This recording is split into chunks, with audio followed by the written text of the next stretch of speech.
Hi friends, welcome back to my channel. ഇന്നത്തെ നമ്മുടെ recipe cooker ബിരിയാണിയാണ്. കുക്കറിൽ വളരെ ടേസ്റ്റിയായി നമുക്കൊരു ചിക്കൻ ബിരിയാണി തയ്യാറാക്കുന്നത് എങ്ങനെയെന്ന് നോക്കാം. അപ്പോൾ ചാനൽ സബ്സ്ക്രൈബ് ചെയ്യാതെ കാണുന്നവരാണെങ്കിൽ ഒന്ന് സബ്സ്ക്രൈബ് സപ്പോർട്ട് ചെയ്യണേ. അപ്പോൾ അതാ നമുക്ക് വീഡിയോയിലോട്ട് പോകാം. ആദ്യം ഒരു കുക്കർ വെച്ച് കൊടുത്ത് കുക്കർ നന്നായിട്ടൊന്ന് ചൂടായി വന്ന ശേഷം അതിലേക്ക് നമുക്ക് നെയ്യ് ഒഴിച്ചു കൊടുക്കാം. നെയ്യ് ഒന്ന് ചൂടായി വന്ന ശേഷം അതിലേക്ക് കുറച്ച് സൺഫ്ലവർ ഓയിലും കൂടെ ഒഴിച്ചു കൊടുക്കുന്നുണ്ട്.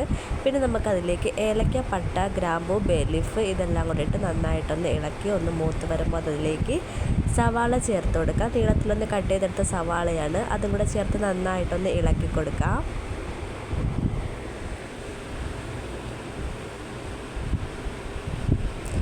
സവാള ചെറുതായിട്ടൊന്ന് വഴണ്ട് വന്നതിന് ശേഷം അതിലേക്ക് ചതച്ച് വെച്ചിരിക്കുന്ന ഇഞ്ചിയും വെളുത്തുള്ളിയും ചേർത്തെടുത്തിട്ടുണ്ട്. പിന്നെ കുറച്ച് കറിവേപ്പിലയും കൂടെ ചേർത്ത് നന്നായിട്ടൊന്ന് ഇളക്കി കൊടുക്കാം.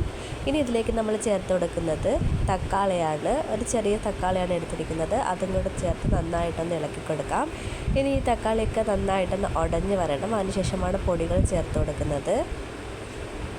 അപ്പോൾ ഈ സമയത്ത് നമ്മൾ കുറച്ച് മല്ലിയിലയും കൂടെ ചേർത്ത് കൊടുത്തിട്ടുണ്ടായിരുന്നു. അപ്പോൾ തക്കാളിയൊക്കെ നന്നായിട്ടൊന്ന് വഴണ്ട് വന്നിട്ടുണ്ട്. ഇനി നമുക്ക് പൊടികൾ ചേർത്ത് കൊടുക്കാം. 1.5 സ്പൂൺ മല്ലിപ്പൊടി, 1 സ്പൂൺ മുളക് പൊടി, 1/2 സ്പൂൺ മഞ്ഞൾപ്പൊടി, 1/2 സ്പൂൺ ഗരം മസാല, ഇത്രയുമാണ് നമ്മൾ ചേർത്ത് കൊടുത്തത്. എന്നിട്ട് നന്നായിട്ട് ഒന്ന് ഇളക്കി കൊടുക്കാം. ഈ പൊടിയുടെയൊക്കെ ഒരു പച്ച മണം മാറി വരുന്നതുവരെ നന്നായിട്ടൊന്ന് ഇളക്കി കൊടുക്കുന്നുണ്ട്. ഇനി നമുക്കിതിലേക്ക് ചിക്കൻ ഇട്ട് കൊടുക്കാം. അപ്പോൾ ചിക്കനൊക്കെ നന്നായിട്ടൊന്ന് കഴുകി വെച്ചിട്ടുണ്ട്. ഈ ചിക്കൻ നമ്മൾ അതിലേക്ക് ഇട്ട് കൊടുത്ത് നന്നായിട്ടൊന്ന് മിക്സ് ചെയ്തെടുക്കാം.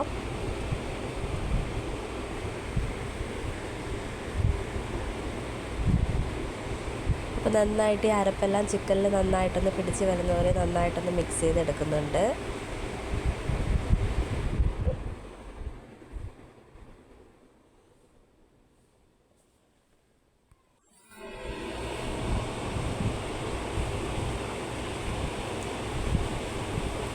ഇനി ഇതിലേക്ക് ഉപ്പില്ലെങ്കിൽ നമുക്ക് ഉപ്പൂടെ ചേർത്ത് കൊടുക്കാവുന്നതാണ്.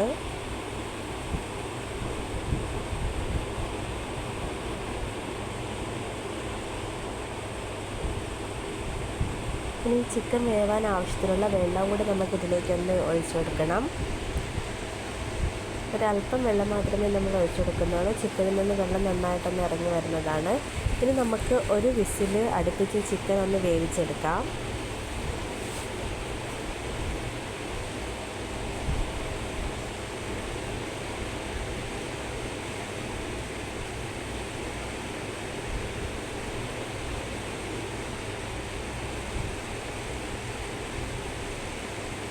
അപ്പോൾ അതാ ഒരു വിസിൽ കേട്ട് ചിക്കനൊക്കെ ഒന്ന് വെന്ത് വന്നിട്ടുണ്ട്. ഇനി നമുക്കതിലേക്ക് കഴുകി ഒന്ന് കുതിർത്തെടുത്ത് അരി ചേർത്ത് കൊടുക്കുന്നത്. ജീരകശാല റൈസാണ് ചേർത്ത് കൊടുത്തത്. അരി ചേർത്ത് കൊടുത്ത് നന്നായിട്ടൊന്ന് ഇളക്കി കൊടുക്കാം. എന്നിട്ട് നമുക്കിതിലേക്ക് കുറച്ച് നാരങ്ങാനീരും കൂടെ ഒഴിച്ചു കൊടുക്കുന്നുണ്ട്. ചോറ് പരസ്പരം ഒട്ടിപ്പിടിക്കാതിരിക്കുകയാണ് നമ്മൾ നാരങ്ങാനീരോട് ഒഴിച്ചു കൊടുത്തത്. എന്നിട്ട് നന്നായിട്ടൊന്ന് ഇളക്കി കൊടുക്കാം. എന്നിട്ട് ഇതിലേക്ക് നമ്മൾ ചോറ് വേവാൻ ആവശ്യത്തിനുള്ള വെള്ളവും കൂടെ ഒഴിച്ചു കൊടുക്കാം. 1 ഗ്ലാസ് അരിക്ക് 1.5 ഗ്ലാസ് വെള്ളം എന്ന രീതിയിലാണ് നമ്മൾ വെള്ളം വെച്ചെടുത്തത്. വെള്ളം നന്നായിട്ടൊന്ന് തിളപ്പിച്ചതിന് ശേഷമാണ് ഇതിലേക്ക് ഒഴിച്ചു കൊടുത്തത്. പിന്നെ നമുക്ക് ആവശ്യത്തിനുള്ള കുറച്ച് മല്ലിയിലയും റൈസിന് ആവശ്യത്തിനുള്ള ഉപ്പും ഇട്ട് കൊടുത്തിട്ടുണ്ട്. എന്നിട്ട് നന്നായിട്ടൊന്ന് ഇളക്കിയെടുത്ത് കുക്കറൊന്ന് അടച്ച് വെച്ച് ഒരു വിസിലൊന്ന് കേൾപ്പിച്ചെടുക്കാം. അപ്പോൾ ഇതാ നമ്മുടെ ചോറ് ഇവിടെ നന്നായിട്ടൊന്ന് വെന്ത് വന്നിട്ടുണ്ട്. വളരെ ടേസ്റ്റി ആയിട്ടുള്ള കുക്കർ ബിരിയാണി ഇവിടെ തയ്യാറായിട്ടുണ്ട്. ഒന്ന് ട്രൈ ചെയ്ത് നോക്കുക.